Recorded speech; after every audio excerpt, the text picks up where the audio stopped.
જય માતાજી મિત્રો, જય શ્રી કૃષ્ણ. કેમ છો બધા? મજામાં? તો મિત્રો સ્વાગત છે તમારું ફરી એક નવા વ્લોગ વિડીયોમાં. મિત્રો હું છું તમારો પ્રિય રાહુલ.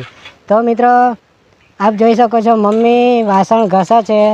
તો ચલો મમ્મી જોડે થોડીક વાત કરીએ. તો મમ્મી શું કરો? વાસણ ઘસા છું, પણ આ કઢાઈમાં તો એકદમ ગંદુ પાણી દેખાય છે. વિડીયોમાં બધા કોમેન્ટ કરશે કે તારી મમ્મી તો ગંદા પાણીથી વાસણ ધોવા છે. તો મિત્રો પહેલાં મારી મમ્મી વરસાદનું પાણી પડેલું હતું ને એ એક બાજુ સ્ટોર કરીને સામે તમે જોઈ શકો છો ને પેલું બધું ડબલાને એવું એમે વરસાદનું પાણી ભર રાખે છે. અને પછી મારી મમ્મી વાસણ ઘસવા માટે પહેલાં આવા પાણીથી વાસણ ઘસી લે અને પછી ચોખ્ખું પાણી પેલા ડ્રમ છે ને પાછળ દેખાતું હશે તમને, પાછળ ડ્રમ છે ને એમાંથી પાણી કાઢીને અને પછી ચોખ્ખા પાણીથી વાસણ ઘસશે. તો મિત્રો આપ જોઈ શકો છો મમ્મી આ તો બહુ ગંદુ પાણી દેખાય છે. આ તો બહુ ગંદુ પાણી દેખાય. પછી વેસરવાના તો મિત્રો આપ જોઈ શકો છો હજુ ફરી હારા પાણી ધોવાના. આ તો જેવો તેવો ધોવા. તો મિત્રો હજુ તો ખાલી વાસણને ખાલી સાફ જ કરવા છે કે બધું ચીકાશ છે બધું જતું રહે. ચાલો હવે તમને મસ્ત મોર બતાવું. તો મિત્રો આપ જોઈ શકો છો અહીં આગળ અબી જ મોર ખીચડી ખાતો હતો. મેં વિચાર્યું કે મોરને પણ વ્લોગમાં લઈ લઉં, પણ મેં વિડીયો શૂટ કરવાનું શરૂઆત કરી અને મોર ગતો રહ્યો ઉપર. તો આપ જોઈ શકો છો મિત્રો, હું તમને બતાવી દઉં. મોર અત્યારે ઉપર ગતો રહ્યો. જો હું તમને બતાવી દઉં ઝૂમ કરીને.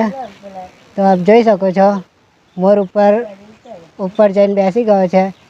કેમ કે મેં વિડીયો શૂટ કરવાની તૈયારી કરીને એટલે મોરને એવું લાગ્યું કે હવે મારે અહીં નહીં ખાવું, એટલે મિત્રો મોર શરમાઈ ગયો.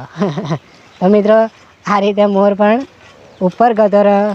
બાકી કાયમ મારા ઘેર છે ને મારી મમ્મી આવું વાસણ ઘસતી હોય ને એટલે અહીં આગળ ખીચડી નાખે ને, ખીચડી છે પછી રોટલાનો કાકડા છે એવું બધું નાખે એટલે મોર કાયમ મારા ઘેર ખાય, ચકલીઓ ખાય.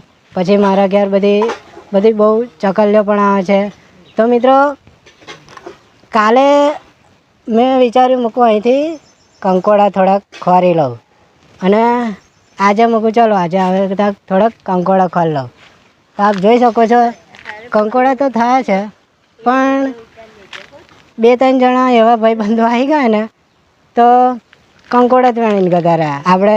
આપણા આડોશી પાડોશી હોય એટલે આપણે અહીં નાના કહેવાય ને તો કંઈ વાંધો નહીં. તો મિત્રો આજે તો એમના કિસ્મતમાં કંકોડા ખાવાનું હશે એટલે એ લે ગયા, પણ મિત્રો બીજી વખત થશે એટલે આપણે ચોક્કસ કંકોડાનું શાક બનાવીશ. તો બધી વિડીયો હું તમને બતાવીશ. તો આપ જોઈ શકો છો મમ્મી ચોખ્ખું પાણી કાઢે છે.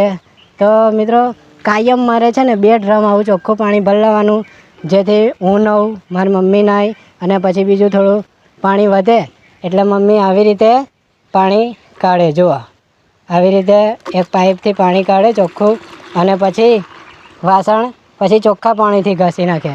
તો મિત્રો આ રીતે મમ્મી પાણી કાઢે છે. મમ્મી આ વાહન ધોવા પાણી કાઢે. મમ્મી આ રીતે કાયમ પાણી કાઢે છે. કેમ કે ડ્રમ તો બહુ વજનવાળું હોય એટલે મમ્મીનાથી આખું ડ્રમ તો ના નમાવે, એટલા માટે મેં એક પાઇપ લઈ આવેલી છે. એટલે પાઇપથી મમ્મી કાયમ આ રીતે પાણી કાઢીને અને પછી છે ને કમ્પ્લીટ વાસણ ઘસે. મિત્રો જો હવે મમ્મીએ વાસણ ચોખ્ખા પાણીથી ઘસશે. અને મિત્રો જો મારી મમ્મીએ પોઈનો છોડવો રોપ્યો હતો ને, ઘણા લોકોએ કોમેન્ટ કરી હતી કે પોઈ એટલે શું. તો મિત્રો પોઈ એટલે આવું પેલું ભજીયા થાય છે ને, ભજીયા બનાવીએ ને આપણે એને એવી એક વનસ્પતિ આવે છે. તો મિત્રો આ પોઈ જે ગામડાના મિત્રો મારો આ વિડીયો જોતા હશે એમને ખબર પડી જશે કે આ પોઈ કહેવાય. અને હજુ તો 2-4 જ દિવસ થયા છે આ છોડવો રોપે. ત્યાં આગળ હતો એ છોડવો, ત્યાંથી ઉપાડીને અહીં આગળ રોપી દીધો છે. આવા પોંદા કમ્પ્લીટ આવી ગયા અને હજુ તો આ છોડવો હજુ મોટો થશે ને એટલે આવા બધા બહુ પોંદા થશે અને પછી અમે આના ભજીયા બનાવીશું. તો મિત્રો એ પણ વિડીયો હું તમને બતાવીશ. તો મરચાં પણ થઈ ગયા છે. મારી મમ્મીએ મરચીઓ રોપી હતી તો આપ જોઈ શકો છો મરચાં પણ થઈ ગયા છે. કઈ જો હા વિડીયોમાં દેખાય ને જો. તો મિત્રો મરચાં પણ થયા છે આપ જોઈ શકો છો. તો આ મરચી એવી છે કે હારી આટલું મરચું થાય છે પણ એટલું તીખું હોય છે ને તો હું તો ખાતો જ નહીં. અને મિત્રો આ બાજુ પણ લીમડા ઉપર મોર બધા બોલે છે. તો ચાલો હવે મિત્રો થોડુંક મારે કામ કરવું છે.